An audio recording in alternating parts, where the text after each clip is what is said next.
From Keene in the Shire, the Liberty Media capital of the world, this is Daryl W. Perry, host of FPP Radio News for Sunday, November 5th, 2017. Silver is trading at $16.85 per ounce. Gold is valued at $1,270 per ounce. Bitcoin is trading at 2.3 cents, and the average price of Bitcoin is $7,554.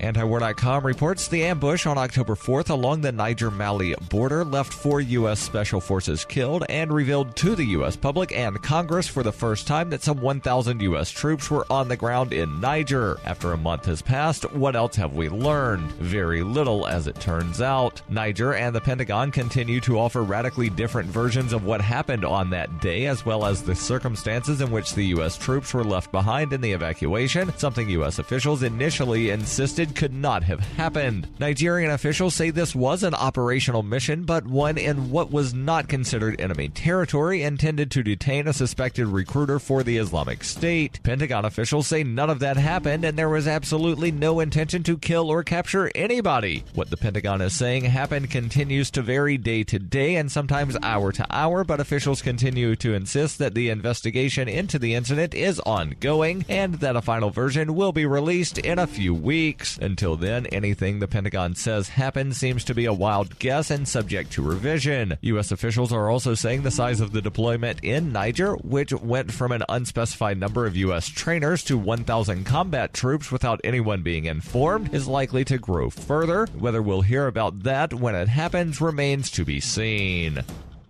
FPP Radio News is brought to you by Bitcoin Not Bombs. Bitcoin Not Bombs is a launching pad for nonprofits and social entrepreneurs into the financial freedom of the Bitcoin economy. Bitcoin Not Bombs is fully committed to being the hub of the nonprofit sector of the Bitcoin economy, maximizing the potential cross-promotion of all our clients and commercial partners. To learn more, visit bitcoinnotbombs.com.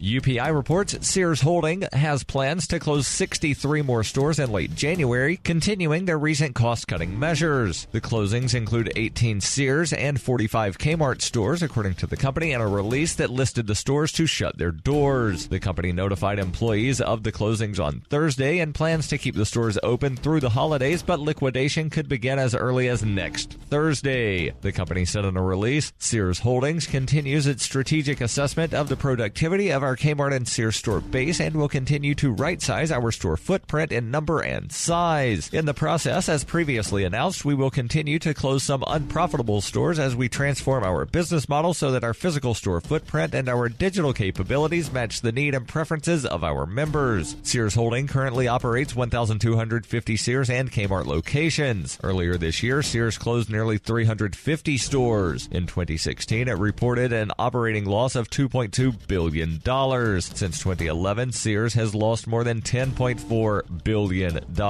Earlier this year, the company sold Craftsman tool brand to Stanley Black & Decker and ended a century-old partnership with Whirlpool. In 2004, Kmart Holding Company bought Sears Roebuck & Company for $11 billion and changed the name to Sears Holdings. Sears was founded in 1886 as a mail-order catalog company and opened its first retail location in 1925 in Chicago.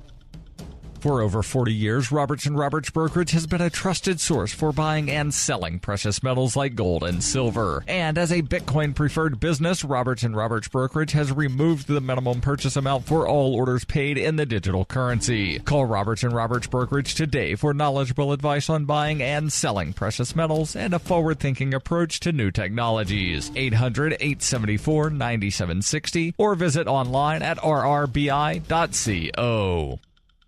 Reuters reports a recent deadly truck attack in New York could not deter blind Japanese runner Toshiaki Ito from joining 50,000 fellow competitors in the city's marathon this Sunday. As he picked up his race number, Ito said, "I will not be defeated by it." Holding his white cane, Ito, who will run with a sighted guide, said through an interpreter that while the attack gave him a little trepidation, he is definitely running. He is far from alone, according to organizers of the annual race, who said runners were defying concerns to join the world's biggest marathon. The New York City Marathon has been canceled only once in its 47-year history, that being in 2012 following Superstorm Sandy's devastating hit to the region.